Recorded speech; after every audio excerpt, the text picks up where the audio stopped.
بہت سے لوگوں کو بڑھاپے میں بڑی عمر ہو جانے کے بعد اور بہت سے لوگوں کو جوانی میں اور آج کل تو بچپن ہی سے ایک شکایت عام طور پر ہونے لگی ہے کہ آنکھوں کی روشنائی بینائی کم ہو گئی۔ آج ایسے ہی لوگوں کے لیے جو آنکھوں کی روشنی کے کمی کے شکار ہیں اور ان کو کم نظر آتا ہے یا آنکھوں میں کوئی تکلیف اور مصیبت اور پریشانی ہے، ہم ایسے ہی پریشان لوگوں کے لیے قرآن کریم سے ایک دعا اور ایک وظیفہ لے کر حاضر ہوئے ہیں، جس وظیفے اور دعا کو پڑھنے کے بعد انشاءاللہ آنکھوں کی بینائی اور روشنی محفوظ رہے گی،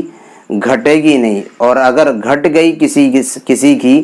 تو پھر اللہ کی ذات سے امید ہے اس وظیفے پر عمل کرنے کی وجہ سے اس کی بھرپائی ہو جائے گی، اس کمی کی پورتی ہو جائے گی۔ وظیفہ کیا ہے؟ قرآن کریم کی سورہ قاف کی ایک آیت ہے، آیت آپ کی اسکرین پر ہے،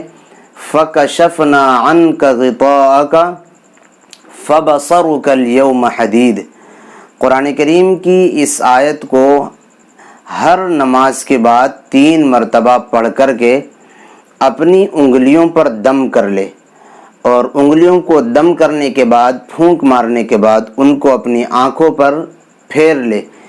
جس کی برکت سے امید ہے کہ اللہ تبارک و تعالی آنکھوں کی بینائی اور روشنی اگر گھٹ گئی تو واپسی آ جائے گی،